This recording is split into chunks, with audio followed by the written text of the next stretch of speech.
Good afternoon. My name's Anthony Rigney. I'm a business broker with Quorum Business Advisors in Florida, and wanted to talk to you today about the emotional nature of the business transaction, of the business acquisition process. I've been helping people buy and sell businesses for over 12 years. I've worked with, guided hundreds of buyers and sellers through transactions, and so I've witnessed up close how emotional this can be for people. So with sellers, typically when I first meet with them, I have a number of questions I ask them, but two very important questions that really kind of get to the emotional aspect. And the first question is, why are you selling? And I'm looking for, the answer I get is very important. I want to see the motivation of the seller. So a good answer would be, it's time for me to retire. I'm getting on in years. I can no longer handle this. I want to move to California to be with my grandchildren. These are good reasons. And so this tells me that we've got a motivated seller who's going to be able to push themselves through this transaction. If someone, on the other hand, says, well, just wanting to test the market, that's probably somebody that I'm not quite ready to work with. So we're looking for someone who is motivated, first of all, to get through the process. The second question I ask really kind of gets more to the heart of it. And that question may seem a little bit strange, but it's a very important question. And I ask, what do you see yourself doing after you sell the business? And the answer I get is really very enlightening. Sometimes people already have a plan made out. But what you got to remember is, for business owners, many of them work 40, 50, 60, 70 or more hours a week in their business.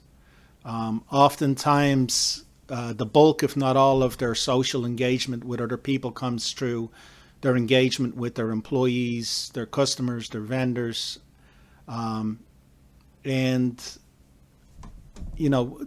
Losing that's gonna leave quite a big hole in their life. So the answer I get really is an important one. If someone tells me, well, I want to go sail around the world, I've already bought a yacht, I've already outrigged it, something I've always wanted to do, I'm ready to go. That's somebody who I know is ready to sell their business and who's not going to wake up the day of or the day after closing in a panic because they don't know what to do with themselves. If someone who has, in the first question, told me that they really have a need to sell, but in the second question has no idea what they're going to do with themselves after they sell the business, then they really need to figure that one out. It's very important that they put a plan in place, that they know what they're going to do. Otherwise, they will wake up one day, maybe before the closing, maybe after it, and just be in a real panic and not know what to do with themselves. Something else to understand about business owners is many of them have developed a deep emotional attachment to their business. I can only explain it really as akin to the kind of attachment you have with your children. Not quite on that level, but close to it. And if you think about it, business in a way is like a child. So you bring it into the world, you nourish it, you put your time and effort in to watch it grow, and then one day it's ready to go off in the world without you. And that can be very tough emotionally for business owners. And for this reason, business owners very often are really eager to find the right person to buy their business. I have had business owners tell me, this is not uncommon, that they would not sell their business to a certain individual at any price because they didn't feel that person would be able to handle or run or take care of their business appropriately. So there's a lot of emotion that goes in to the process for the seller. And they really want to believe that the person who's going to buy their business is going to be someone who can be successful with it. Similarly, for buyers, there's a lot of emotion involved too. You may remember the big decisions in your life, buying a house, buying a car, probably a lot of us, when we make those decisions, we have a period where we get cold feet, where we really wonder. Maybe you wake up in a cold sweat, you wonder, was this the right decision for you? But ultimately, you need a car to get to work, to get around. You need a house to live in. So we can usually push through these moments of doubt. When it comes to buying a business, most of the time our buyers already have stable jobs, or maybe they're retired with stable income, or maybe if not, they know they can go back to a stable job. So for them, buying a business is not a must do. And when that normal trepidation kicks in, when that doubt, when those cold feet start kicking, it can be very difficult for them, and they may try to seek an out from the transaction. I try to prepare my buyers just as I prepare my sellers, and I do warn my buyers that at some point in the transaction they're likely to get that feeling, and it is a feeling.